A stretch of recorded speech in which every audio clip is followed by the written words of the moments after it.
pada pemaparan materi pemberitaan firman Tuhan pada malam hari ini.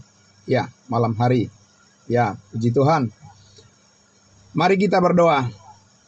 Terima kasih Bapa di surga untuk hari yang Engkau berikan bagi kami untuk menjalani segala tugas dan tanggung jawab kami. Kami sambut itu sejak di pagi hari, siang hari, dan malam hari ini. Sebelum kami beristirahat di masa tidur kami dengan tenang, kami masih ingin dengar-dengaran kebenaran firman Tuhan. Dan kami rindu supaya setiap panggilan Tuhan kami dapat penuhi, yaitu kami bersama-sama dalam persekutuan kami sebagai tubuh Kristus. Kami rindu agar terus apa yang Tuhan nyatakan bagi kami itu menjadi berkat dan sukacita di dalam kehidupan keluarga kami semua. Terima kasih Bapa dalam surga, diberkati semua anak-anak Tuhan yang mendengarkan firman-Mu. Di dalam nama Tuhan Yesus kami berdoa. Haleluya. Amin. Puji Tuhan. Amin. Ya, baik.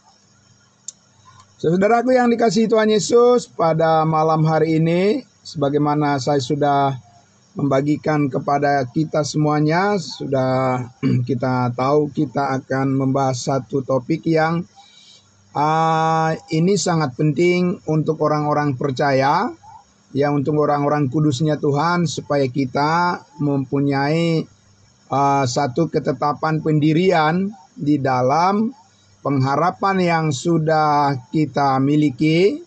Kita bisa bagikan itu kepada orang lain sebagaimana yang Tuhan mau, yang Tuhan maksudkan, agar banyak orang tertolong. Karena saat ini banyak orang yang memberitakan pemberitaan yang campur aduk, ya. Campur aduk, iya, Bapak Ibu Saudara.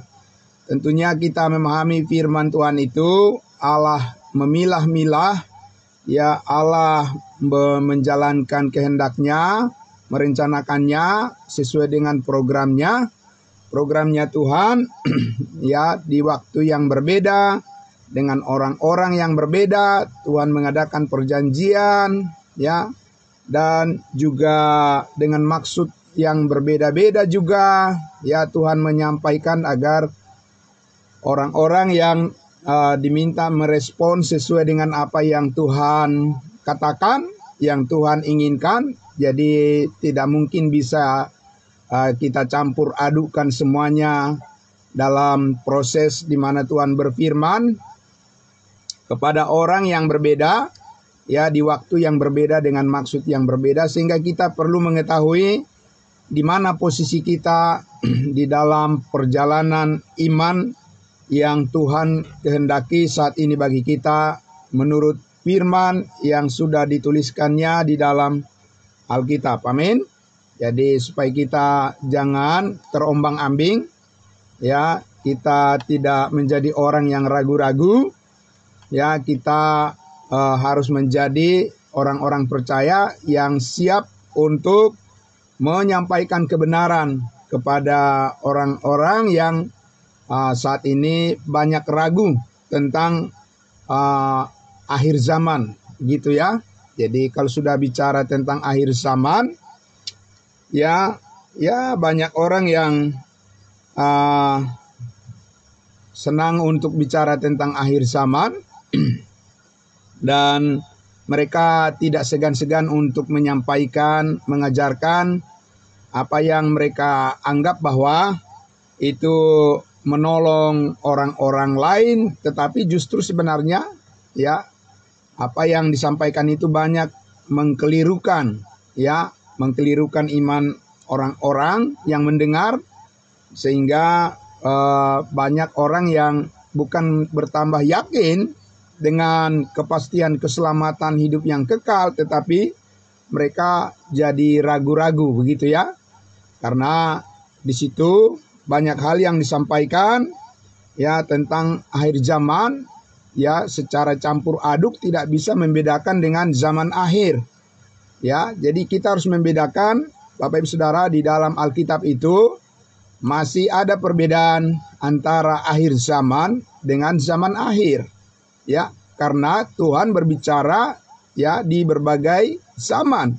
Bukan hanya satu zaman, tapi ada lebih dari satu zaman Tuhan berbicara ya dan menyampaikannya ya baik di dalam nubuatan-nubuatan maupun ya melalui rahasia yang dibukakan ya melalui hambanya Rasul Paulus.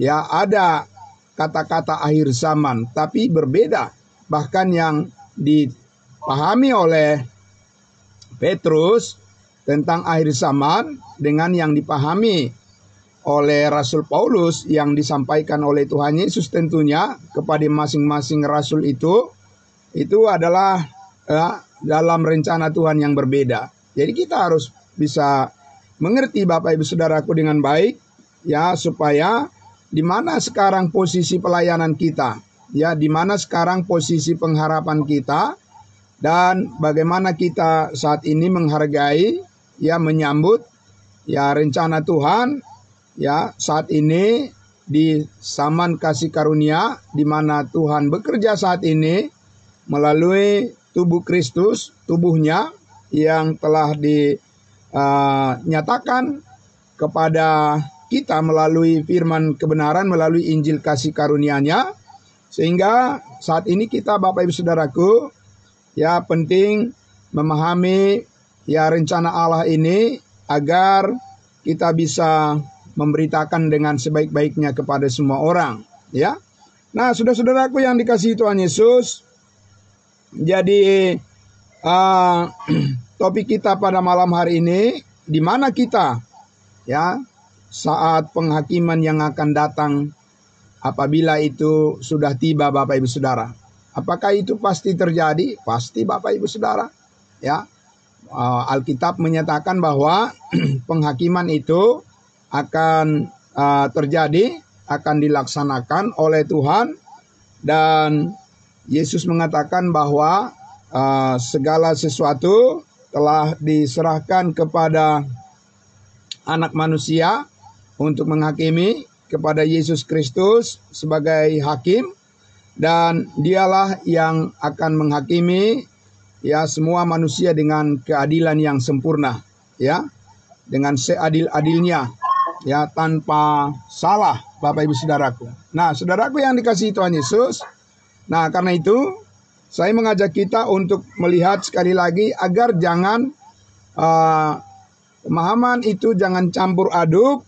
Nah, maka kita harus melihat urutan-urutan daripada ya penghakiman yang akan dilakukan oleh Kristus kepada kelompok orang yang berbeda ya. Jadi bukan secara keseluruhan penghakiman itu dilakukan oleh Tuhan, tetapi Dia melakukannya ya kepada kelompok yang berbeda di waktu yang berbeda.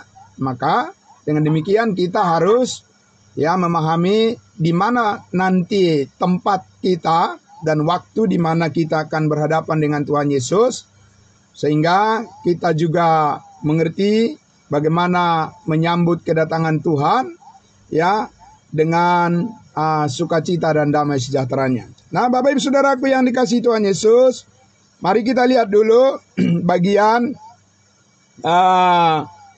akhir zaman ya, yaitu akhir zaman untuk kita sebagai tubuh Kristus ya. Itu berbeda dengan akhir zaman yang akan dihadapi oleh bangsa Israel ya. Sekali lagi, kita sebagai gereja tubuh Kristus berbeda menghadapi akhir zaman ya, bukan zaman akhir zaman ya Bapak Ibu Saudara. Tadi saya katakan ada beberapa zaman di mana Tuhan menetapkan itu sebagai bagian dari program rumah tangga Allah, sehingga kita bisa memahami, menyadari di mana sekarang kita berada ya, posisi kita ada di mana sekarang. Nah, dan kita menantikan Yesus untuk menghadap kita ke penghakiman yang akan datang, itu ada di mana posisi kita nanti ya. Nah, Bapak Ibu Saudara, saya langsung mengajak kita dulu untuk melihat ya fakta Alkitab yang mengatakan bahwa penghakiman itu pasti terjadi, ya. Dan kita lihat dulu di dalam Roma pasalnya yang ke-14. Roma pasalnya yang ke-14. Ya, kita akan lihat dulu Roma pasal 14 ayatnya yang Roma 14. Mari kita buka Alkitab kita, Bapak Ibu Saudara, Roma pasal 14 ya, ayatnya yang ke-10 ya. Ayatnya yang ke-10 ya, demikian firman Tuhan. Ya, saya akan membacakan saja.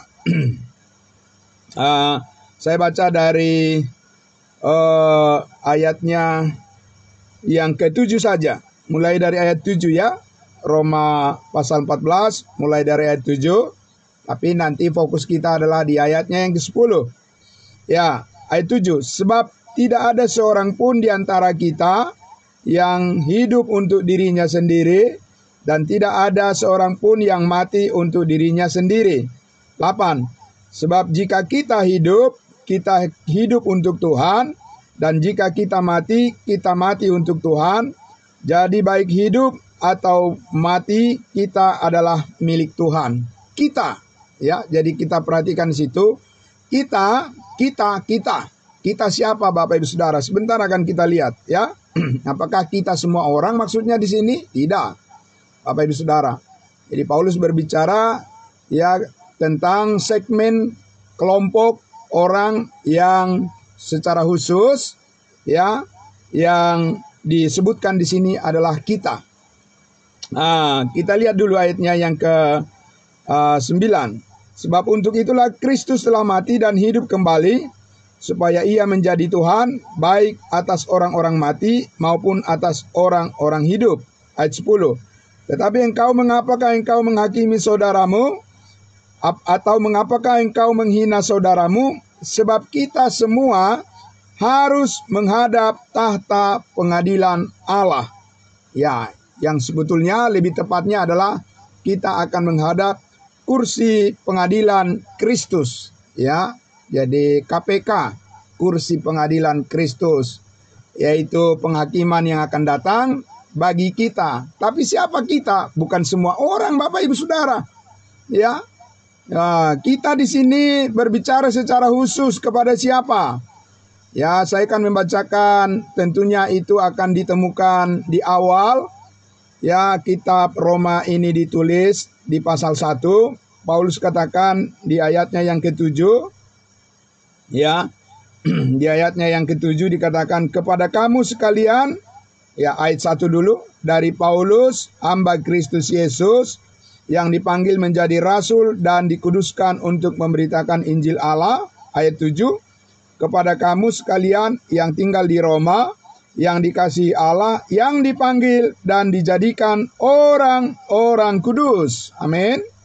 Ya, kasih karunia menyertai kamu dan damai sejahtera dari Allah Bapa kita dan dari Tuhan Yesus Kristus. Jadi penghakiman ini yang tadi dikatakan di pasal 14 ayat 10 itu adalah penghakiman bagi kita, orang-orang kudusnya Tuhan. Amin. Ya, bukan penghakiman bagi orang-orang berdosa. Lain lagi itu nanti akan kita lihat ya. Orang-orang berdosa akan dihakimi secara tersendiri. Ya, jadi tidak digabung, Bapak Ibu Saudara. Ya, tidak dicampur aduk. Ya, jadi berbicara tentang akhir zaman, tidak dicampur aduk, Bapak Ibu Saudara. Ada pembedaan, ya, dan itu sangat penting untuk ya mengerti Alkitab. Kalau tidak bisa membedakan, ya itu mengakibatkan kekeliruan yang besar. Ya, nah Bapak Ibu Saudaraku, jadi di situ tadi dikatakan sebab kita semua harus. Ya, kita semua orang-orang percaya, orang-orang kudusnya Tuhan harus. Ya, apa itu kata harus, Bapak Ibu Saudara? Ya, tidak boleh ada yang ketinggalan satupun ya. Ya, tidak seperti orang-orang yang memberitakan bahwa ada yang ketinggalan katanya. Siapa yang ketinggalan, Bapak Ibu Saudara? Ya, anggota tubuh Kristus tidak ada yang diamputasi. Ya, tidak ada yang hilang keselamatannya kalau dia memang benar-benar adalah orang yang sudah diselamatkan, tidak akan ditinggal. Karena tubuh Kristus tidak mungkin diamputasi, tidak mungkin ada yang terhilang, tetapi tubuh Kristus itu utuh untuk dibawa sebagai kelompok orang-orang kudus yang memuliakan Tuhan untuk selama-lamanya. Ya, nah saudara-saudaraku yang dikasihi Tuhan Yesus, jadi kita akan memahami di sini bahwa kita ini semua, Bapak Ibu Saudara, orang-orang kudusnya Tuhan, orang-orang percaya yang sudah dimeteraikan dengan Roh Kudus, kita pasti menghadap kursi pengadilan Kristus. Untuk apa lagi Bapak Ibu Saudara kita menghadap kursi pengadilan Kristus?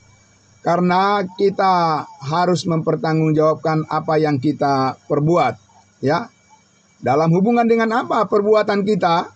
Saudara-saudaraku, apakah itu berkaitan dengan selamat atau tidak selamat kita nanti di penghakiman itu di kursi pengadilan Kristus? Tidak. Ya, bukan untuk menentukan keselamatan kita, karena kita sudah diselamatkan dari sekarang. Amin. Ya, Bapak Ibu Saudara. Jadi bukan nanti kita diselamatkan, sekarang Bapak Ibu Saudara. Ya. Jadi bukan mempercayai nanti kita selamat. Loh, Bapak Ibu Saudaraku, ya, justru Alkitab mengatakan sekaranglah kita telah diselamatkan karena kita sudah percaya. Amin. Bahkan sudah dimeteraikan dengan Roh Kudus. Dan kita adalah orang-orang kudusnya Tuhan. Bukan karena perbuatan baik kita, bukan karena usaha kita, bukan karena kepintaran kita, bukan karena apa yang kita capai, tapi semuanya adalah karena kebaikan Tuhan Yesus, di mana Dia rela berkorban mati untuk kita di atas kayu salib, dan semua dosa kita sudah diampuni satu kali untuk selama-lamanya. Jadi kita, ya, itu adalah kelompok kita. Kita orang-orang kudusnya Tuhan, bukan orang-orang berdosa. Tidak disatukan orang berdosa dengan orang-orang kudusnya Tuhan di penghakiman, Bapak Ibu Saudara. Nah, karena itu kita melihat di sini, saudaraku yang dikasihi Tuhan Yesus, bahwa akhir zaman yaitu di mana kita sebagai tubuh Kristus, ya, kita mendapatkan suatu kesempatan di mana kita diberikan pengertian bahwa posisi kita di dalam Kristus Yesus adalah posisi yang permanen. Amin. Ya, Bapak Ibu Saudara, kedudukan kita adalah kedudukan yang permanen karena kasih karunia Tuhan, dan kita diizinkan untuk menghadapi akhir zaman dan diberikan kita petunjuk bagaimana kita mempercayai, meyakini tentang akhir zaman, sehingga kita tahu bersikap, ya, di akhir zaman ini, bahwa saat ini kita pertama-tama memahami bahwa posisi kita, kedudukan kita di dalam Kristus Yesus, kita adalah anak-anak Tuhan yang secara permanen, ya, bahwa kita sudah dibenarkan, kita sudah dikuduskan, dan kita sudah pasti diselamatkan satu kali untuk selama-lamanya, tidak berkali-kali, Bapak Ibu Saudara. Amin. Nah, saudaraku yang dikasihi Tuhan Yesus, mari kita lihat di dalam 2 Korintus pasal 5. 2 Korintus pasal 5, ya, 2 Korintus pasal 5. 2 Korintus pasal 5. Kita akan baca di ayatnya yang ke-10 juga, ya. Di ayatnya yang ke-10, 2 Korintus pasal 5 ayat 10. Ya, sudah siap Bapak Ibu Saudara? Ya, saya akan membaca dari ayat 6, ya. Dari ayat 6 Bapak Ibu Saudara. Kita akan baca, ya, 2 Korintus pasal 5 dari ayat 6. Ya, 2 Korintus pasal 5 mulai dari ayatnya yang ke-6. Ya, maka oleh karena itu hati kami senantiasa tabah. Oh, luar biasa Bapak Ibu Saudara, ya. Ini adalah satu motivasi yang sangat tinggi, ya. Ini adalah motivasi yang sangat kuat, ya, mendorong hati kita, bahwa dikatakan hati kami senantiasa tabah. Ya, tentunya menghadapi situasi di dunia ini, ya, tidak selalu mudah. Dan bahkan kita juga kadang harus diperhadapkan pada masa-masa penderitaan. Ya, tetapi Bapak Ibu Saudara, kita lihat selanjutnya apa yang dikatakan Paulus di sini. Meskipun kami sadar bahwa selama kami mendiami tubuh ini, kami masih jauh dari Tuhan. Jauh dari Tuhan maksudnya di sini adalah Kalau kita tidak tahu kapan Tuhan akan datang menjemput kita, ya, kita tidak tahu kapan kita akan berhadapan langsung, ya, face to face, ya, berhadapan langsung dengan Tuhan Yesus. Kalau Dia akan datang, ya, kita tidak tahu tanggalnya, harinya, bulannya, dan tahunnya. Itu maksudnya di sini, ya. Nah, Bapak Ibu Saudara, ayat 7, sebab hidup kami ini adalah hidup karena percaya, bukan karena melihat. Amin. Ya, Bapak Ibu Saudara, luar biasa itu, ya. Jadi tidaklah cukup bagi Bapak Ibu Saudara untuk percaya kepada Tuhan ya, hanya karena faktor-faktor daripada penglihatan saudara. Itu terbatas, Bapak Ibu Saudara. Ya, segala yang kita lihat itu tidak bisa menjadi dasar bagi kita untuk sepenuh-penuhnya meyakini bahwa Tuhan Yesus akan datang, akan Tuhan Yesus sudah menyelamatkan kita. Tuhan Yesus sangat mengasihi kita, bukan karena faktor apa yang kita lihat, Bapak Ibu Saudara. Karena penglihatan kita juga bisa salah, kan? Ya, bisa keliru juga, Bapak Ibu Saudara. Tapi kami hidup karena apa? Karena percaya. Amin. Ya, kita hidup karena percaya. Percaya pada apa? Bukan percaya pada apa yang kita lihat. Percaya kepada firman Tuhan. Amin. Karena firman Tuhan tidak mungkin salah. Ya, karena firman Tuhan itu absolut. Firman Tuhan itu benar 100%, tidak ada yang salah. Manusia yang salah, Bapak Ibu Saudara. Karena itu kita harus percaya kepada firman Tuhan, ya, supaya kita tidak salah. Nah, saudaraku yang dikasihi Tuhan Yesus, dan dikatakan, ya, ayat 8, tetapi hati kami tabah dan terlebih suka kami beralih dari tubuh ini untuk menetap pada Tuhan. 9.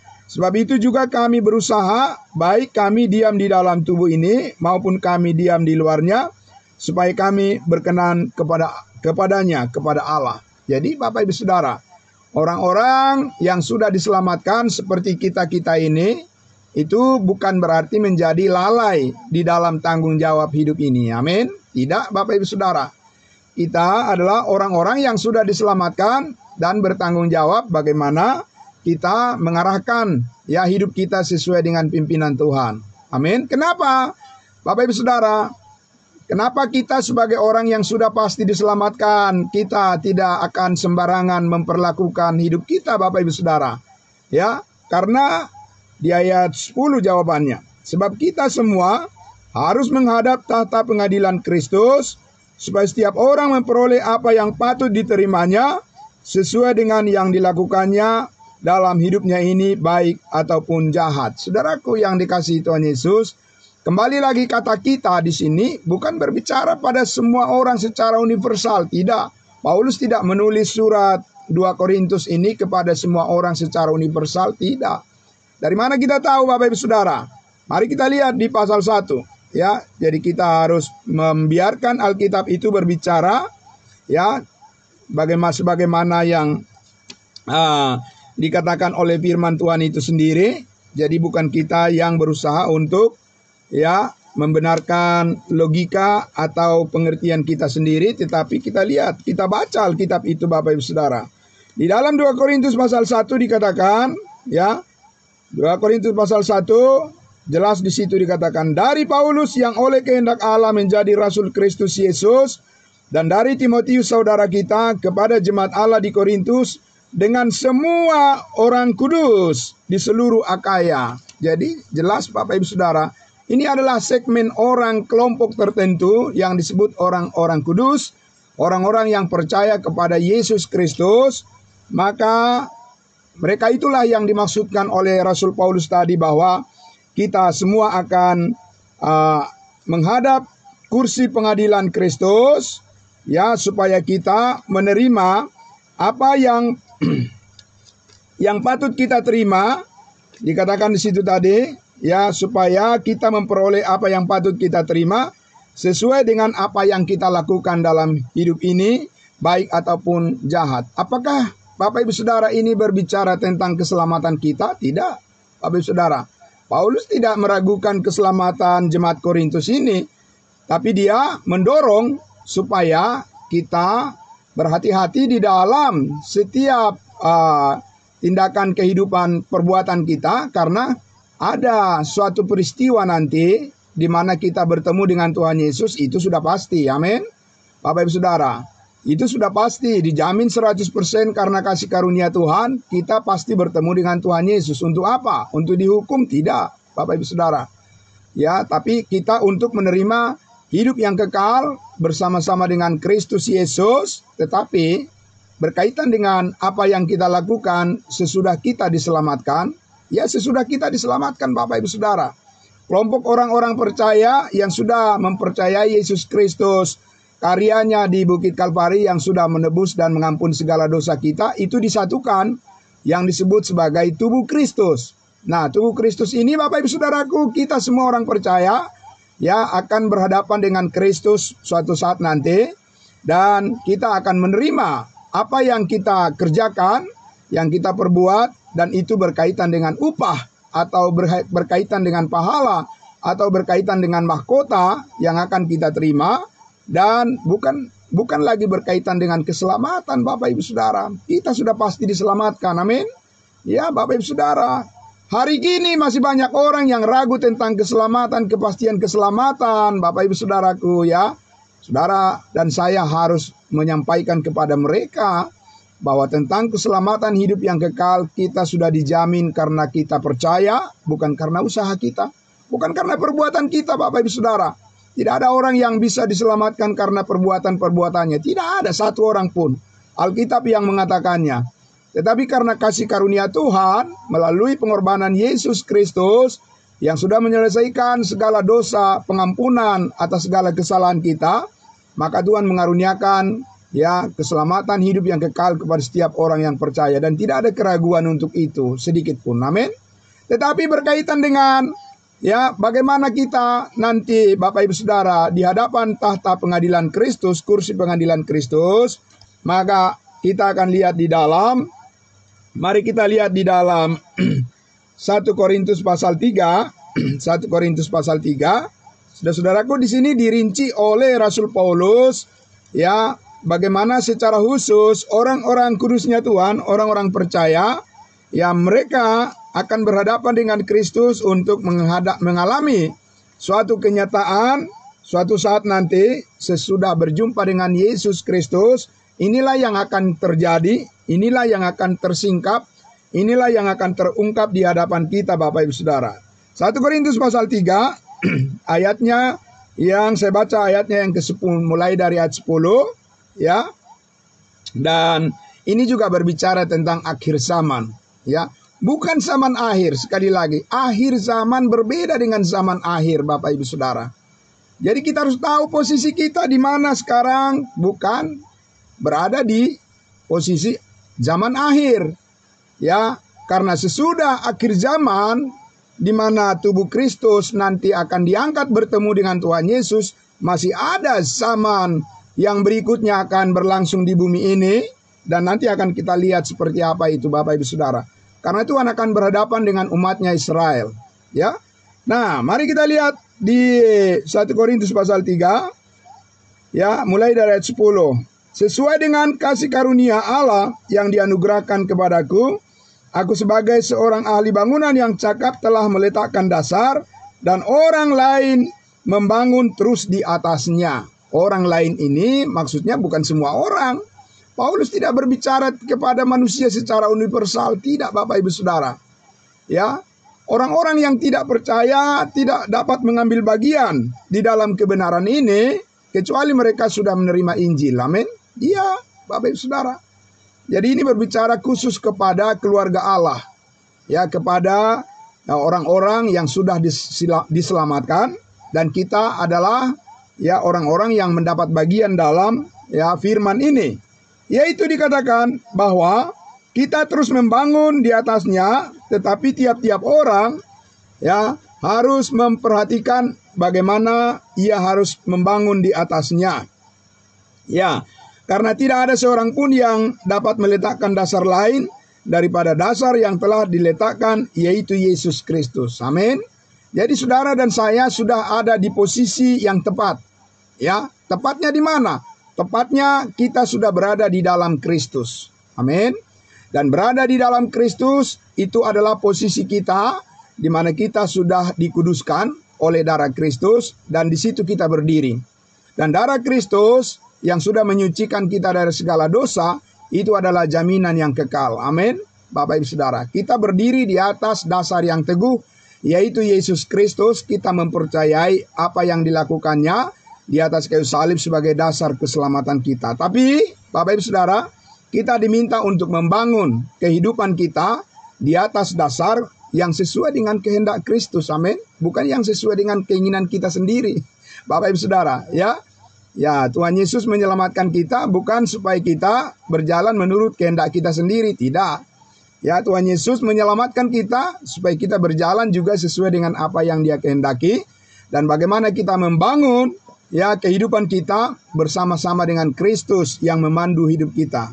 Lalu, Bapak Ibu Saudara, ya, di dalam proses di mana kita mengambil tindakan atau mengambil keputusan di dalam setiap apa yang kita lakukan, dikatakan ada perhitungannya. Amin. Perhitungannya seperti apa? Ayatnya yang ke-12. Entahkah orang membangun di atas dasar ini dengan emas, perak, batu permata? Itu kelompok yang pertama. Ya, emas, perak, dan batu permata. Kemudian kelompok yang kedua, kayu, rumput kering, atau jerami. Sekali kelak pekerjaan masing-masing orang akan nampak, karena hari Tuhan akan menyatakannya. Nah itu Bapak Ibu Saudara, akhir zaman, di mana setiap orang yang percaya saat ini akan disendirikan, akan dikhususkan, akan berhadapan dengan hari Tuhan Yesus Kristus, di mana Yesus Kristus akan membawa kita ke hadapannya. Amin. Dan disitulah Bapak Ibu Saudara dikatakan dan bagaimana pekerjaan tiap-tiap orang, ya sekali kelak pekerjaan masing-masing orang akan nampak karena hari Tuhan akan menyatakannya, sebab ia akan nampak dengan api dan bagaimana pekerjaan orang masing-masing orang akan diuji oleh api itu. Ini bukan api neraka Bapak Ibu Saudaraku ya. Juga bukan api penyucian Bapak Ibu Saudara. Tidak ada penyucian dosa di luar daripada apa yang sudah terjadi dilakukan oleh Kristus di atas kayu salib. Bapak Ibu Saudara, ya. Kita harus yakin dan percaya bahwa ketika Yesus berkata sudah selesai, ya sudah selesai. Sudah finish, ya sudah finish. Tetelestai, ya sudah sempurna. Amin. Ya Bapak Ibu Saudara. Jadi saudaraku yang dikasihi Tuhan Yesus, apakah dosa-dosa kita nanti yang akan dihakimi di kursi pengadilan Kristus? Tidak, Bapak Ibu Saudara. Ya, dosa-dosa kita sudah dihakimi oleh Allah di atas kayu salib, di dalam daging Kristus, di dalam tubuh Kristus. Tuhan sudah menghukum semua dosa kita supaya kita dibebaskan dari kuasa maut. Amin. Ya, Bapak Ibu Saudaraku, itu sesuatu yang luar biasa. Nah, saudaraku yang dikasihi Tuhan Yesus, lantas apakah itu membuat kita menjadi teledor dan menjadi orang yang serampangan dalam hidup ini? Oh tidak Bapak Ibu Saudaraku. Ya, karena apa? Karena nanti kita juga akan berhadapan dengan Kristus. Dikatakan di situ di ayatnya yang ke-12 tadi bahwa ada ya perbedaan kualitas daripada ya penilaian Tuhan terhadap apa yang dilakukan oleh orang per orang percaya. Apa bedanya? Ada yang seperti dikatakan bangunan kehidupannya seperti emas, perak, dan batu permata. Kalau diuji dengan api, dikatakan emas, perak, dan batu permata itu tetap bertahan. Artinya apa? Sesuai dengan rencana dan kehendak Tuhan apa yang kita lakukan itu. Amin. Karena itu kita, Bapak Ibu Saudara, memperhatikan satu bagian lagi, ya, yaitu dikatakan kayu, rumput kering, dan jerami. Kalau diperhadapkan dengan api, itu pasti hangus. Ya, walaupun banyak perbuatannya di dunia ini, tapi tidak sesuai dengan kehendak Tuhan, maka itu adalah sesuatu yang sia-sia, ya, di hadapan kursi pengadilan Kristus yang akan datang. Jadi kita diperhadapkan, Bapak Ibu Saudara, kepada kenyataan bahwa apa yang kita lakukan harus benar-benar kita perhitungkan supaya sesuai dengan apa yang dikehendaki oleh Tuhan. Nah, saudaraku yang dikasihi Tuhan Yesus, lebih lengkapnya kita lihat lagi di ayatnya yang ke-24. Dikatakan, jika pekerjaan yang dibangun seseorang tahan uji menurut Tuhan. Tahan uji bukan menurut manusia. Tahan uji bukan menurut penilaian perspektif kita, Bapak Ibu Saudaraku. Ya, karena kita bisa saja menilai bahwa diri kita benar, tapi ternyata tidak di hadapan Tuhan. Amin. Tapi ini adalah penilaian Tuhan, Bapak Ibu Saudara. Jika pekerjaan yang dibangun seseorang tahan uji, ia akan mendapat upah. Yang mana yang mendapat upah, Bapak Ibu Saudara, yaitu tadi seperti diumpamakan yang memperoleh emas, perak, dan batu permata. Yang bertahan, yang sesuai dengan kehendak Tuhan. Yang benar-benar itu selaras dengan keinginan Yesus Kristus, Bapak Ibu Saudara. Ya, nah itu akan mendapat upah. Yang kedua, ya bagian yang kedua, di ayat 15, jika pekerjaannya terbakar, yang mana yang terbakar Bapak Ibu Saudara? Kayu, rumput kering, dan jerami. Ya, hangus semuanya. Artinya bukan orangnya yang hangus Bapak Ibu Saudara, pekerjaannya. Ya, bukan orangnya yang hangus Bapak Ibu Saudara. Kita lihat di situ di ayat 15. Jika pekerjaannya terbakar, ia akan menderita kerugian, tetapi ia sendiri akan diselamatkan. Amin. Ya, tetapi seperti dari dalam api. Artinya, Bapak Ibu Saudaraku, ini adalah suatu proses di mana Tuhan menguji segala sesuatu sesuai dengan firman-Nya, dan bahwa tiap-tiap orang percaya nanti di tahta pengadilan Kristus itu masih berbeda kemuliaan yang diperolehnya dari Tuhan. Ya, betul Bapak Ibu Saudara, kita semuanya sama-sama pasti diselamatkan, tetapi kecemerlangan, kemuliaan, ya, di mana kita sebagai orang-orang yang taat selama kita di bumi ini, di dunia ini melakukan kehendak Tuhan, maka dikatakan kita akan memperoleh upah. Tetapi sebaliknya, ya, dikatakan pekerjaannya terbakar, akan menderita kerugian. Ini kerugian ini di mana Bapak Ibu Saudara? Kerugian ini terutama adalah konteksnya adalah berbicara ketika kita menghadap kursi pengadilan Kristus nanti. Ya tentu saja di bumi apalagi sudah sangat rugi. Ya, rugi di bumi, rugi juga dia ketika berhadapan dengan Tuhan, dengan berhadapan dengan Tuhan Yesus nantinya, Bapak Ibu Saudara, bahwa namanya juga sebagai kerajaan Allah. Berarti di situ ada ya tingkatan-tingkatan daripada orang-orang yang setia dan yang tidak setia, Bapak Ibu Saudara. Tapi ini konteksnya adalah di dalam tubuh Kristus itu sendiri, bukan bicara tentang semua orang. Karena Bapak Ibu Saudara, Tuhan tidak menghakimi manusia secara sekaligus di suatu tempat, di waktu yang sama, ya dengan tujuan yang sama. Tidak Bapak Ibu Saudara.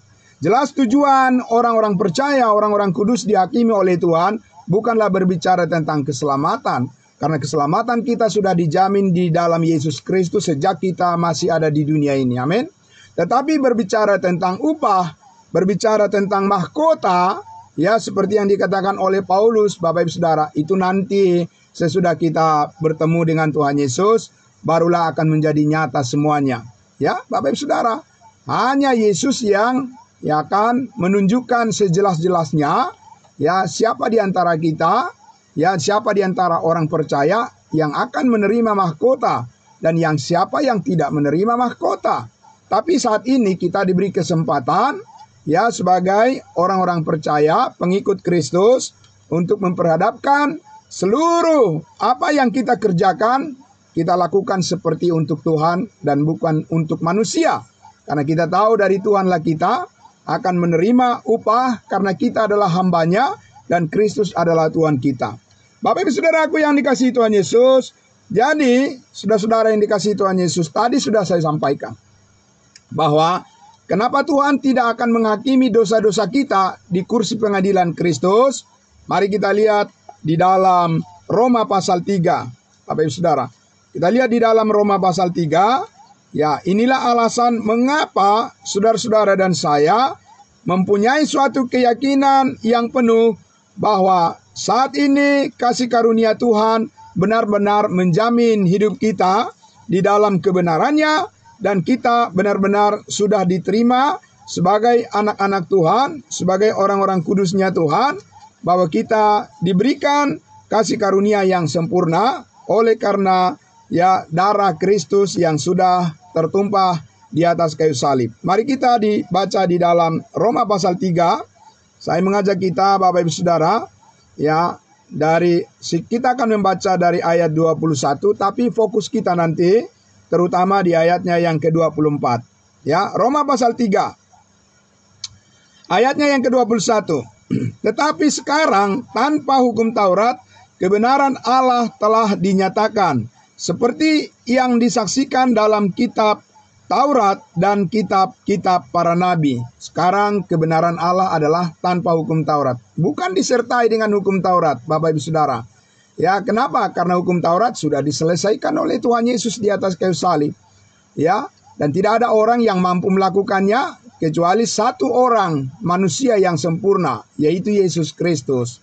Dan Yesus menyelesaikan semuanya itu, ya, memuaskan hati Allah. Ya, dengan apa yang dilakukan oleh anaknya yang tunggal, Yesus Kristus memenuhi segala tuntutan hukum Taurat itu. Amin. Maka sekarang kebenaran Allah adalah tanpa hukum Taurat, yaitu ayat 22, yaitu kebenaran Allah karena iman dalam Yesus Kristus bagi semua orang yang percaya, sebab tidak ada perbedaan. Amin. Jadi sekarang Bapak Ibu Saudara, kebenaran kita bukan kebenaran karena perbuatan kita, tidak. Kebenaran kita adalah kebenaran Yesus Kristus, yaitu Yesus Kristus yang sudah menyelesaikan di atas kayu salib, di mana Dia telah menjadi korban pengganti bagi kita yang berdosa, dan Dia dijadikan dosa karena kita yang berdosa, supaya kita dimerdekakan dari dosa, dan supaya kita dibebaskan dari segala dosa, dan kita dimerdekakan di dalam hidup yang baru, yaitu hidup kebangkitan Kristus. Kita mempunyai kemerdekaan dari kuasa dosa dan maut. Jadi Bapak Ibu Saudara, penghukuman atas dosa-dosa kita itu sudah diselesaikan Yesus di atas kayu salib. Amin. Nah, karena itu Saudara, ya, tentunya itu diperoleh hanya mereka yang tadi dikatakan kebenaran bagi setiap orang yang percaya. Amin. Jadi bukan bagi semua orang, saudara-saudara. Ya.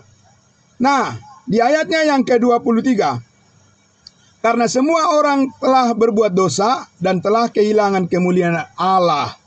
Ayat 24. Dan oleh kasih karunia telah dibenarkan dengan cuma-cuma karena penebusan dalam Kristus Yesus. Amin. Puji Tuhan. Masih banyak orang Bapak Ibu Saudaraku yang belum menerima kebenaran ini, bahwa kita, ya Bapak Ibu Saudara, saat ini dibenarkan di hadapan Allah secara cuma-cuma. Secara cuma-cuma Bapak Ibu Saudaraku. Karena apa? Karena Yesus sudah membayarnya. Ya, membayar dengan lunas. Bukan pekerjaan saudara dan saya, bukan perbuatan kita, bukan usaha kita, bukan apapun yang kita capai Bapak Ibu Saudara. Yang menjadikan kita menjadi benar di hadapan Allah adalah karena Allah memperhitungkan kebenaran Kristus kepada kita yang percaya kepadanya. Amin. Jadi kebenaran Kristus bukan kebenaran diri sendiri, bukan kebenaran karena perbuatan dan usaha kita Bapak Ibu Saudara. Karena kebenaran oleh karena Kristus telah rela menggantikan kita. Dia dihukumkan, dosa dihukumkan, semua dosa kita dihukumkan di dalam tubuhnya, dan Yesus berkata sudah selesai. Amin. Jadi saudaraku yang dikasihi Tuhan Yesus, orang-orang yang menerima kebenaran ini, kebenaran kasih karunia ini adalah kelompok orang-orang kudus, bukan orang-orang berdosa. Tidak pernah Paulus mengatakan kepada jemaat yang dia tulisi surat adalah orang-orang berdosa. Tidak Bapak Ibu Saudara. Itu boleh dibaca mulai dari Roma sampai Filemon. Paulus selalu mengatakan kepada jemaat Allah yang kudus di Roma, kepada jemaat Allah yang kudus di Korintus, kepada jemaat Allah yang kudus di Efesus, di Filipi, di Kolose, dan seterusnya Bapak Ibu Saudara. Karena ini adalah merupakan ya kebenaran yang dikaruniakan kepada kita, bukan atas perbuatan kita.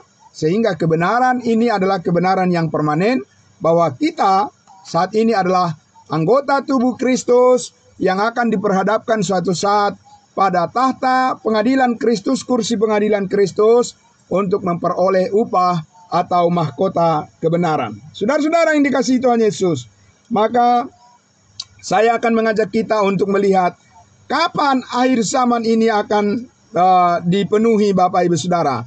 Akhir zaman bagi gereja tubuh Kristus itu kapan Bapak Ibu Saudara? Apakah itu akan diakhiri di bumi ini? Tidak Bapak Ibu Saudara. Ya, mari kita lihat di dalam 1 Tesalonika pasal 5. Ya, kita lihat di dalam 1 Tesalonika pasal 5 bagaimana akhir zaman di mana kita hidup saat ini akan berakhir. Nah, ini yang sangat penting Bapak Ibu Saudara memahami dengan baik supaya kita bisa menyambut kedatangan Tuhan dengan penuh sukacita, bukan dengan ketakutan, bukan dengan kegelisahan. Ya, Bapak Ibu Saudara, tetapi kita akan menyambut kedatangan Tuhan dengan penuh damai sejahtera. Amin. Ya, karena kita adalah anggota tubuhnya. Dia tidak akan mungkin memperhadapkan kita kepada suatu keadaan di mana kita menghadapi di dalam ketakutan. Tidak. Ya, kalau kita baca Bapak Ibu Saudara, setiap tulisan yang disampaikan oleh Rasul Paulus, firman Tuhan mengatakan kasih karunia dan damai sejahtera, ya, yang melampaui segala akal akan memerintah hati dan pikiranmu di dalam Kristus Yesus. Amin. Segala perkara dapat kutanggung di dalam Dia, di dalam Yesus yang memberikan kekuatan kepadaku. Mari kita lihat di dalam 1 Tesalonika pasal 4, Bapak Ibu Saudara, bagaimana akhir zaman kita, ya. Bagaimana akhir zaman kita, Bapak Ibu Saudara, dan di mana berakhirnya? Kita bertemu dengan Tuhan Yesus di mana? Saudara-saudara, apakah di bumi atau di sorga? Ya, kita lihat di dalam 1 Tesalonika pasal 4 ayatnya yang ke-13. Saya akan membaca. Saudara-saudara bisa mengikuti dengan baik, ya.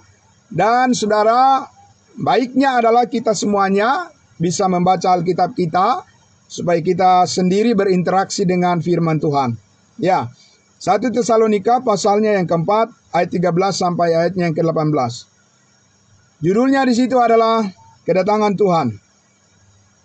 Selanjutnya kami tidak mau saudara-saudara bahwa kamu tidak mengetahui tentang mereka yang meninggal, supaya kamu jangan berduka cita seperti orang-orang lain yang tidak mempunyai pengharapan. Ini berbicara tentang pengharapan di akhir zaman. Ya, bukan di zaman akhir, tapi ini adalah di akhir zaman. Di akhir zaman kasih karunia. Di akhir zaman di mana tubuh Kristus akan diterima oleh Tuhan. Dan begini dikatakan ceritanya di ayat 14.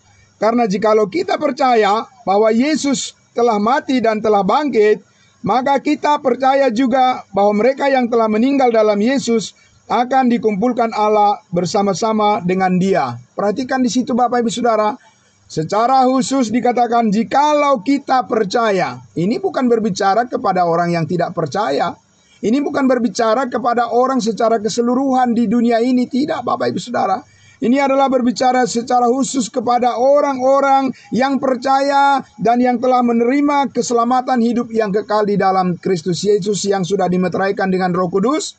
Ya, maka dikatakan mereka yang sudah meninggal akan dikumpulkan oleh Allah. Di mana mereka akan dikumpulkan oleh Allah dengan kita Bapak Ibu Saudara? Lanjut lagi ayatnya yang ke-15. Ini kami katakan kepadamu dengan firman Tuhan, kita yang hidup yang masih tinggal sampai kedatangan Tuhan, sekali-kali tidak akan mendahului mereka yang telah meninggal. Jadi akan saling menantikan, amin. Ya, akan saling menunggu, akan saling menantikan, saudara-saudaraku. Ya, dan di mana kita menantikan dan di mana kita berjumpa dengan Tuhan Yesus. Di ayatnya ke-16. Sebab pada waktu tanda diberi, yaitu pada waktu penghulu malaikat berseru dan sangkakala Allah berbunyi, maka Tuhan sendiri akan turun dari sorga. Turun kemana Bapak Ibu Saudara? Turun ke bumi? Tidak. Ya, mari kita lihat baik-baik di situ. Ya, tidak dikatakan bahwa Tuhan akan turun ke bumi untuk mengambil kita, tapi dikatakan Tuhan sendiri akan turun dari sorga, dan mereka yang mati dalam Kristus akan lebih dahulu bangkit. Sesudah itu kita yang hidup, yang masih tinggal, akan diangkat bersama-sama dengan mereka yang sudah dibangkitkan, orang percaya yang sudah dibangkitkan, ya, dengan mereka dalam awan menyongsong Tuhan di angkasa. Amin. Ya, Bapak Ibu Saudara, menyongsong Tuhan di angkasa, di awan-awan Bapak Ibu Saudara. Jadi Yesus belum sampai turun ke bumi ini, saudara-saudaraku. Karena kalau Yesus sudah turun ke bumi ini, di dunia ini, di bumi ini akan terjadi chaos. Di dunia ini akan terjadi kekacauan, Bapak Ibu Saudara. Dan Tuhan menyelamatkan kita dari kekacauan itu. Amin. Karena di dunia ini, Bapak Ibu Saudara, antikristus akan berkuasa. Dan Tuhan menyelamatkan kita dari hukuman, dari masa pemerintahan antikristus. Saya tidak mempercayai bahwa saya akan dilepaskan oleh Tuhan menghadapi siksaan dari antikristus, tidak. Karena saya sudah diselamatkan di dalam Kristus Yesus, maka saya percaya saya juga pasti diselamatkan dari masa pemerintahan antikristus. Amin. Bapak Ibu Saudaraku, dan dikatakan tadi di ayatnya yang ke-17 bagian terakhir dikatakan, ya, sesudah kita menyongsong Tuhan di angkasa, demikianlah kita akan selama-lamanya bersama-sama dengan Tuhan. Amin. Di mana, Bapak Ibu Saudara? Di bumi? Tidak. Ya, kita bersama-sama dengan Tuhan di sorga. Amin. Ya, saudara-saudara, itulah akhir zaman bagi kita, saudara-saudaraku. Bukan akhir zaman di dunia ini, bukan akhir zaman di mana kita akan berhadapan dengan situasi chaos di dunia ini. Tidak, Bapak Ibu Saudara. Allah tidak mempersiapkan kita untuk itu. Tapi Allah mempersiapkan hidup kita sebagai tubuh Kristus untuk menerima kenyataan bahwa kita pasti diangkat bersama-sama dengan Kristus, menyongsong Tuhan di angkasa. Dengan demikian kita akan tinggal bersama dengan Kristus Yesus di dalam surga untuk selama-lamanya. Ayat 18, karena itu hiburkanlah seorang akan yang lain dengan perkataan-perkataan ini. Jadi saudaraku, kenapa hati kita selalu terhibur? Kenapa hati kita selalu bersukacita senantiasa di dalam Tuhan? Karena saudara-saudara dan saya mempunyai pengharapan yang jauh lebih baik di dalam Tuhan Yesus, bahwa kita pasti diselamatkan. Kita tidak diperhadapkan kepada situasi masa sengsara di bumi ini, tetapi kita diperhadapkan kepada keselamatan dan damai sejahtera, karena Tuhan Yesus akan datang mengangkat kita sebelum terjadi kekacauan di bumi ini. Amin. Ya, Bapak Ibu Saudaraku, itu adalah kabar baik yang sangat luar biasa, yang masih banyak orang tidak tahu sekarang ini. Mereka hanya menyampaikan kepada banyak orang bahwa akan menghadapi penderitaan, masa sengsara, siksaan, antikristus, dan lain sebagainya, Bapak Ibu Saudara. Sehingga banyak orang yang ketakutan dan tidak ada kekuatan mereka untuk memuliakan Tuhan. Karena hanya orang yang berada di dalam damai sejahtera Tuhanlah yang mempunyai kemungkinan untuk bisa mempersembahkan hidupnya untuk melakukan apa yang benar di hadapan Tuhan selama di dunia ini. Bapak Ibu Saudaraku yang dikasihi Tuhan Yesus, maka sekarang saya mengajak kita untuk melihat lagi, saudara-saudaraku, seperti apa akhir zaman yang akan terjadi bagi umatnya Israel. Ya, akhir zaman yang akan terjadi bagi umatnya Israel, saudara-saudaraku. Dan ini benar-benar akan terjadi di bumi ini. Ya, akhir zaman akan ada suatu saat akhir zaman, di mana akhir zaman itu adalah berkaitan dengan masa depan daripada umat Allah, yaitu bangsa Israel. Seperti apa gambarannya, Bapak Ibu Saudara? Alkitab memberikan gambaran di dalam, saya akan membacakan untuk kita di dalam Maleakhi pasal 3. Maleakhi pasal 3, satu bagian dari kitab Perjanjian Lama, dan nanti kita akan membaca di kitab Perjanjian Baru sebagai kelanjutannya. Ya, Maleakhi pasal 3, saya akan membacakan untuk Bapak Ibu Saudaraku. Ya, Maleakhi pasal 3, langsung saja saya akan bacakan di ayat 1, dan nanti kita akan memperhatikan khusus ayatnya yang kelima. Ya, mulai dari ayat 1. Lihat, aku menyuruh utusanku supaya ia mempersiapkan jalan di hadapanku. Dengan mendadak Tuhan yang kamu cari itu akan masuk ke baitnya. Malaikat perjanjian yang kamu kehendaki itu, sesungguhnya ia datang, firman Tuhan semesta alam. Sesungguhnya Tuhan akan datang. Ya, ayat 2. Siapakah yang dapat tahan akan hari kedatangannya? Lihat Bapak Ibu Saudaraku, di situ sudah ada ancaman. tentang kedatangan Tuhan Yesus yang kedua kali ke bumi ini adalah sebuah ancaman, Bapak Ibu Saudara. Bandingkan tadi perbedaan kedatangan Yesus di awan-awan, untuk kita itu bukanlah sebuah ancaman, tapi itu adalah sebuah sambutan damai sejahtera dan sukacita. Amin. Tapi kalau sudah berbicara tentang kedatangan akhir zaman, kedatangan Yesus yang kedua kali, digambarkan di situ adalah sebuah ancaman bagi orang yang tinggal di bumi ini. Siapakah yang dapat tahan pada hari kedatangannya? Dan siapakah yang dapat tetap berdiri apabila ia menampakkan diri? Sebab ia seperti api tukang pemurni logam dan seperti sabun tukang penato. Ia akan duduk seperti orang yang memurnikan dan mentahirkan perak, dan ia mentahirkan orang Lewi, menyucikan mereka seperti emas dan seperti perak, supaya mereka menjadi orang-orang yang mempersembahkan korban yang benar kepada Tuhan. Dan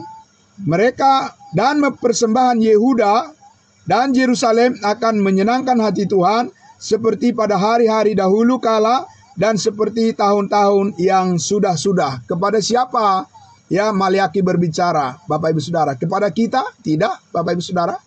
Maliaki berbicara kepada orang Israel, kepada orang Lewi, kepada orang Yehuda, bahwa mereka akan dimurnikan oleh Tuhan, tetapi di dalam suatu tekanan yang berat.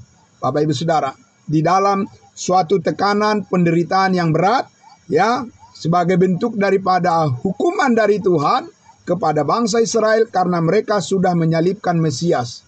Mereka tidak akan luput dari proses pemurnian yang sangat berat, ya, akan menghadapi masa yang sangat berat, ya, mereka akan menghadapi penyiksaan antikristus di bumi ini, Bapak Ibu Saudara. Tetapi pada akhirnya mereka juga akan diselamatkan. Di akhir zaman juga, Bapak Ibu Saudara, akhir zaman yang berbeda dengan kita.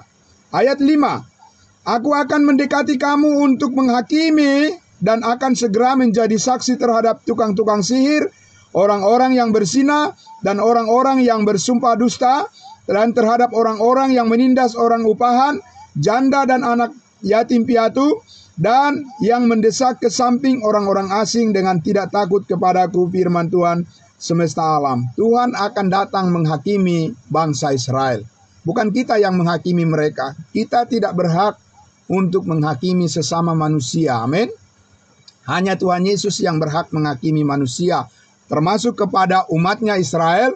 Hanya Tuhan yang berhak memperhadapkan mereka kepada masa penghakiman, dan itu tidak mungkin bisa ditolak, karena itu sudah merupakan ketentuan di akhir zaman bagi mereka.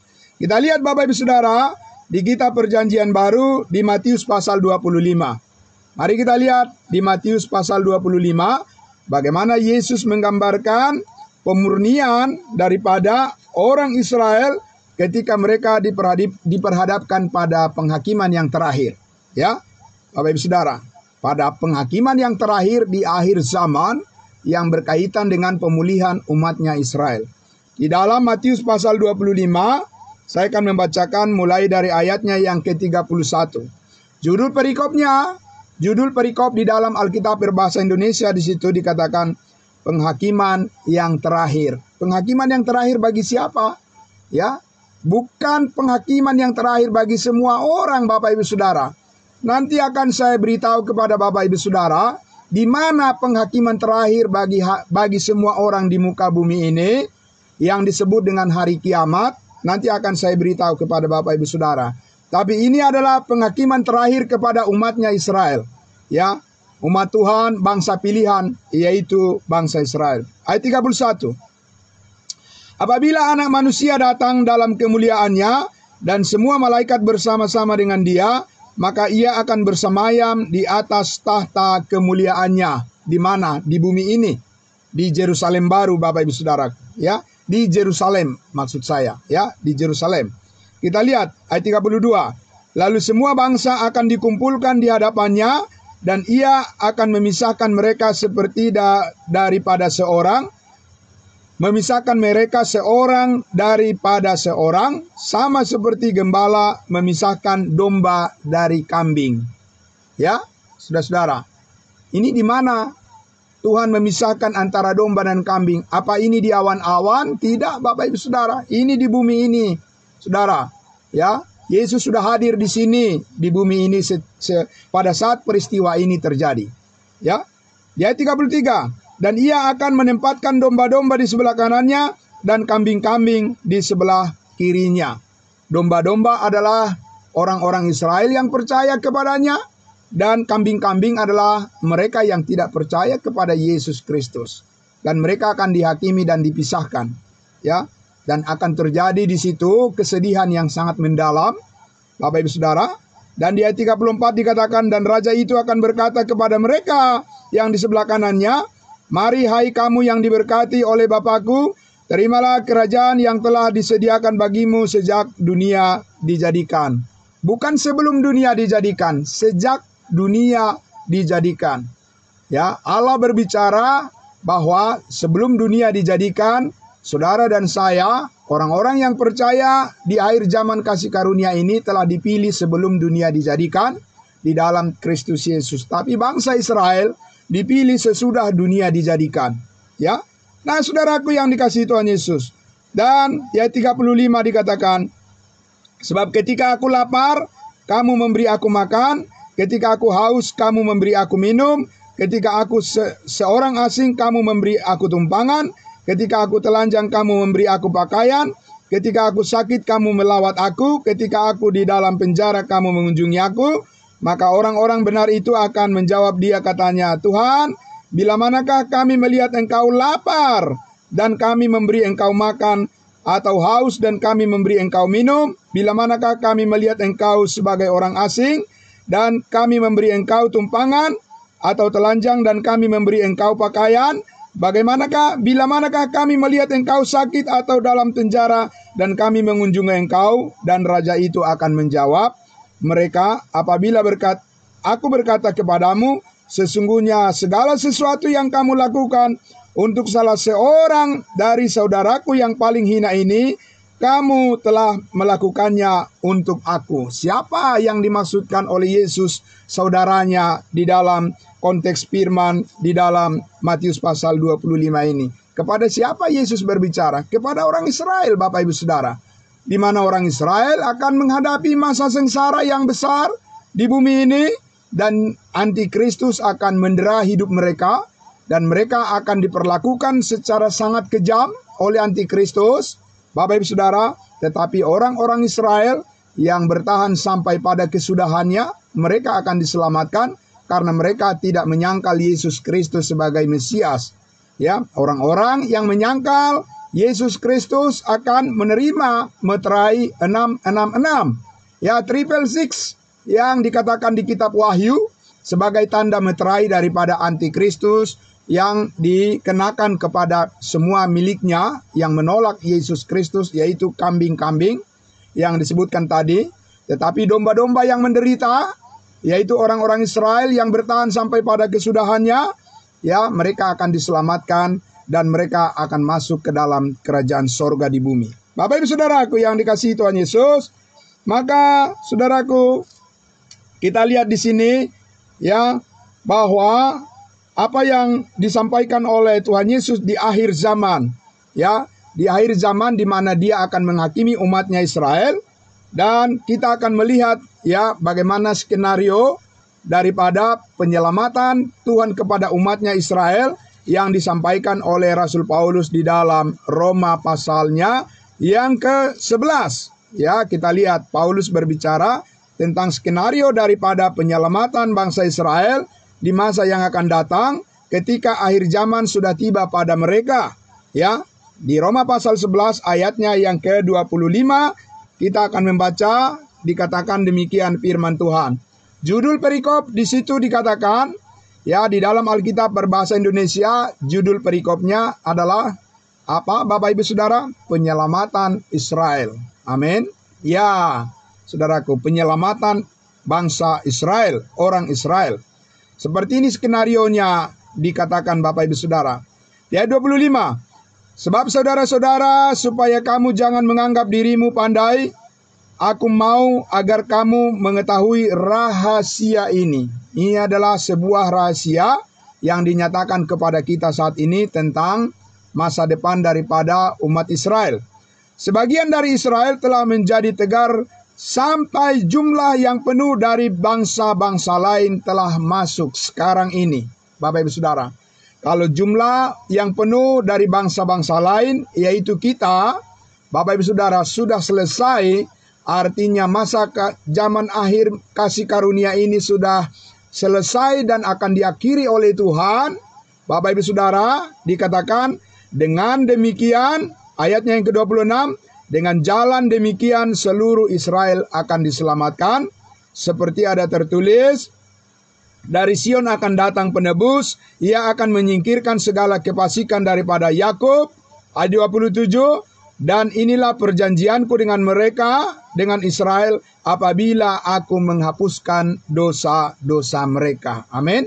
Apabila Tuhan mengampuni mereka. Sekarang tidak, Bapak Ibu Saudara. Ya, yang diampuni Tuhan itu adalah kita saat ini. Kita menerima pengampunan dari Tuhan saat ini secara sempurna dan kita sudah pasti diselamatkan. Orang Israel masih menunggu keselamatan mereka karena akhir zaman bagi mereka itu tersendiri. Nanti kalau Yesus sudah mau datang untuk memulihkan keadaan mereka.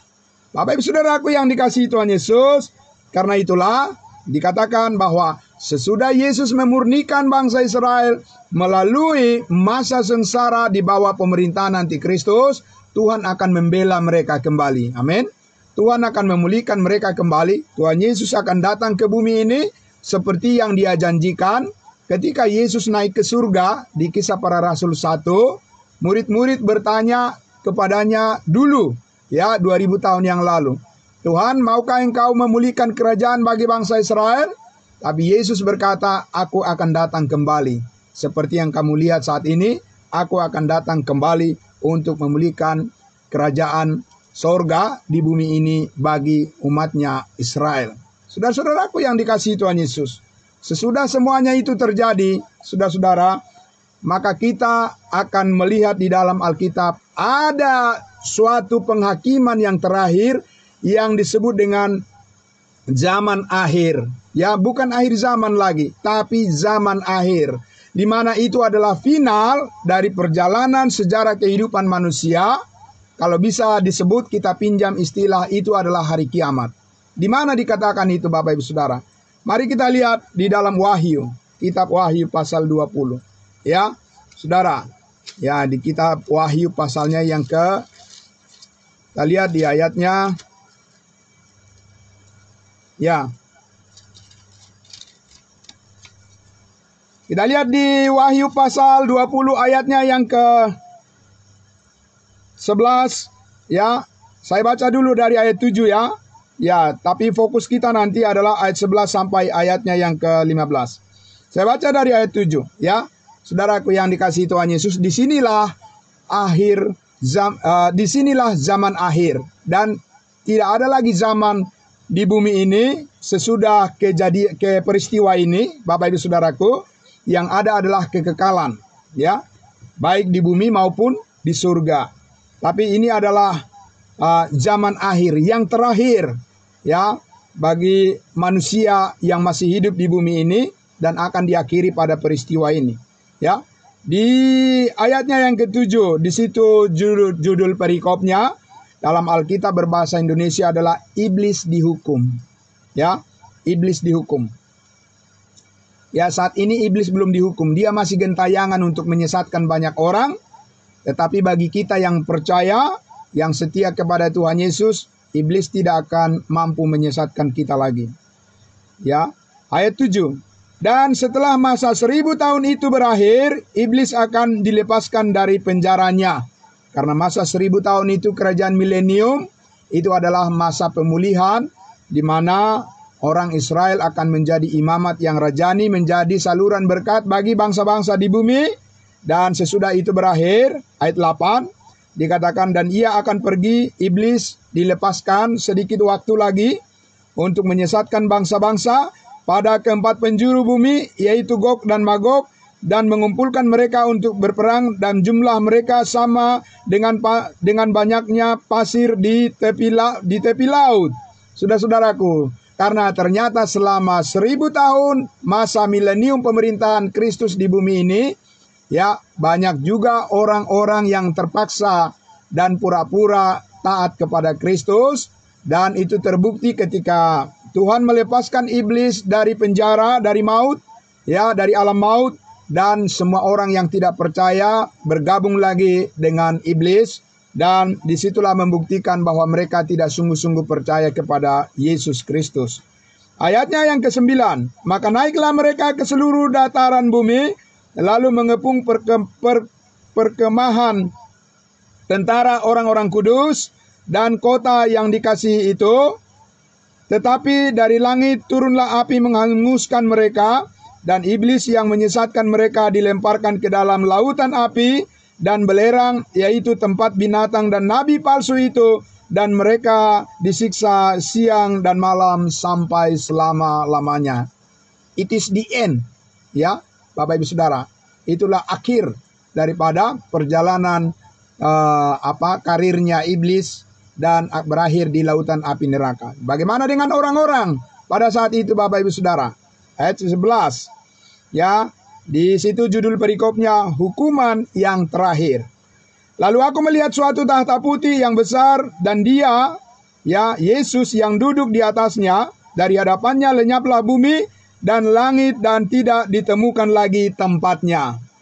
Ya, itu juga the end, Bapak Ibu Saudara, akhir daripada dikatakan langit yang lama dan bumi yang lama, dan itu yang bisa kita katakan sebagai hari kiamat, ya, ya, sebagai zaman akhir, berakhir di situ, Bapak Ibu Saudara. Ayat 22. Dan aku melihat orang-orang mati besar dan kecil berdiri di depan tahta itu. Tahta apa namanya? Tahta putih besar, ya, the great white throne.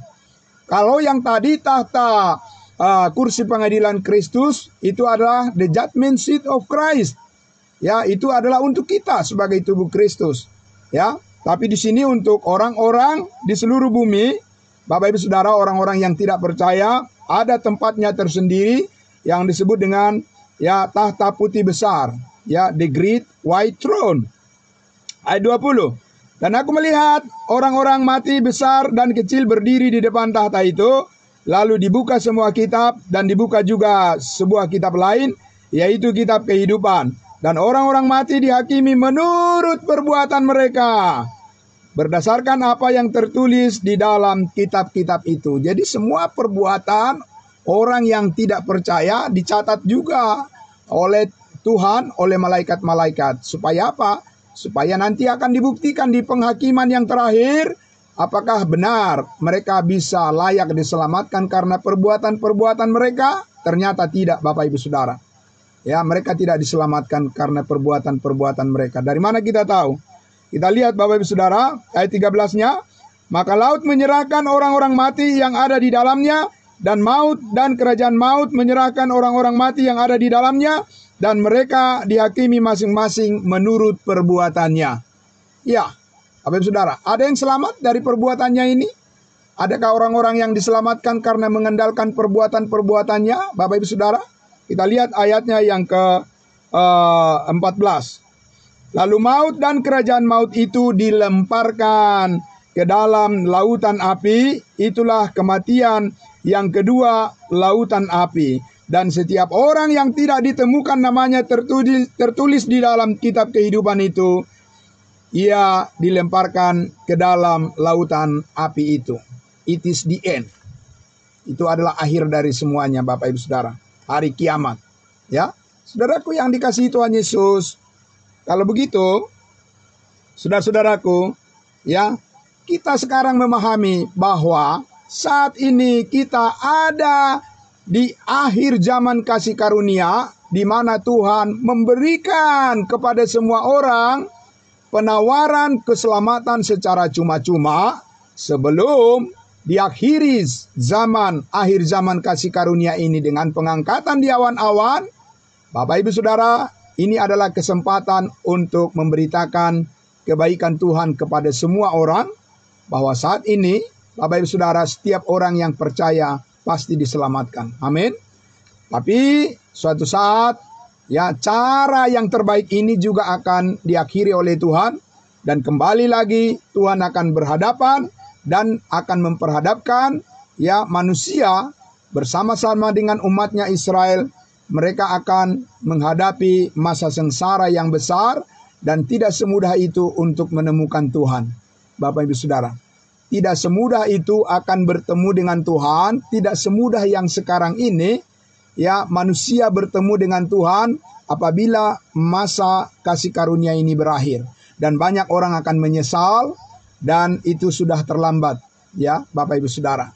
Saat inilah waktu yang tepat untuk menerima kasih karunia Allah dan untuk hidup di dalamnya dan untuk memberitakannya kepada semua orang.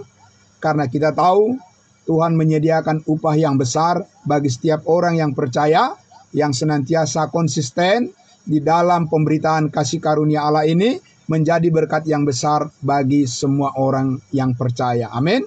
Sebelum hari itu tiba, Bapak Ibu Saudaraku, karena itu kita harus menjamin tetap bahwa kita akan terus setia kepada kebenaran ini, dan kita tahu bahwa ada Roh Kudus yang memimpin hidup kita dan yang menguatkan kita. Bapak Ibu Saudara, tadi sudah di awal diusulkan pujian, ya, pujian yang mengatakan bahwa ya walau sendiri aku tetap mengikut Yesus. Amin. Mengikut Yesus keputusanku, karena hanya itulah yang terbaik dan tidak akan ingkar. Karena Tuhan Yesus setia, maka kita juga diberikan kekuatan untuk setia kepadanya. Amin. Bapak Ibu Saudaraku yang dikasihi Tuhan Yesus, jadi ya dari apa yang sudah kita dengarkan bersama ini, saudaraku, jangan kita mau ditakut-takuti oleh pemberitaan-pemberitaan bahwa sekarang antikristus. Tidak ada itu Bapak Ibu Saudara. Itu adalah pemberitaan orang-orang yang tidak ngerti apa-apa tentang rencana Tuhan. Ya hanya mengecaukan dan membuat orang-orang ketakutan. Ini adalah ya masa kasih karunia dengan damai sejahtera Tuhan yang turun kepada setiap orang yang percaya. Di dalam hatinya ada damai, bukan kekacauan. Amin. Bapak Ibu Saudara, jadi kita mempunyai pengharapan yang kuat, sehingga kita boleh dengan tertib melakukan semua pekerjaan kita. Seperti yang Paulus katakan, bahwa pergunakanlah waktu yang ada. Karena hari-hari ini, Bapak Ibu Saudaraku, hari-hari di mana orang ya banyak lebih suka kepada pengajaran yang membuat keliru iman. Dan kita bukanlah bagian dari mereka. Bapak Ibu Saudara, bersyukur kepada Tuhan. Dan mari kita berdoa untuk semuanya ini. Bapa di dalam surga, masih banyak hal yang ingin Engkau sampaikan, yang ingin kami katakan melalui kebenaran firman-Mu di dalam pembelajaran kami tentang akhir zaman. Namun sekelumit yang sudah kami bicarakan ya Tuhan, cukup meyakinkan kami ya Bapa, bahwa kasih karunia Tuhan memelihara hidup kami dengan sempurna, dan kami akan teguh berpegang karena Roh Kudus yang mengerjakannya. Dan kami bisa membagikan kabar baik ini kepada semua orang, karena Engkau mau supaya hidup kami menjadi berkat. Dan tiba waktunya suatu saat nanti, apabila Engkau datang menjemput kami di awan-awan, maka sukacita damai sejahtera, upah yang besar dari Tuhan akan menjadi bagian kami untuk selama-lamanya. Engkaulah yang memberkati setiap orang yang mendengarkan kebenaran firman Tuhan ini, yang disiarkan terus ya Bapa untuk menjadi berkat bagi banyak orang. Menguatkan setiap hati yang rindu untuk hidup setia kepada Tuhan dengan pengharapan yang teguh di dalam Kristus Yesus. Kami mempunyai damai sejahtera Tuhan untuk selama-lamanya kekal, dan kami bersyukur untuk semuanya ini. Kami bersyukur karena damai sejahtera dari Bapa di surga, dari Yesus Kristus, dan persekutuan di dalam Roh Kudus, itulah yang akan memberkati kita dari sekarang sampai selama-lamanya. Maranatha, Yesus datang di awan-awan menjemput kita. Haleluya. Amin. Amin. Terima kasih saudara-saudaraku yang dikasihi Tuhan Yesus. Ya, selamat malam untuk kita semuanya. Dan sebentar lagi kita ada sesi untuk tanya jawab dan atau sharing berbagi pengalaman untuk semua saudara-saudaraku yang sudah mengikutinya. Ya, terima kasih semuanya. Tuhan Yesus memberkati. Selamat malam, selamat beristirahat. Dan besok pagi ada saat teduh kita, ya jam 5 pagi sampai jam 6. Bagi Bapak Ibu Saudara yang berkenan bisa mengikuti, boleh mengikuti, dan Tuhan Yesus memberkati. Selamat malam, Tuhan memberkati. Shalom, salam kudus buat kita semuanya. Amin.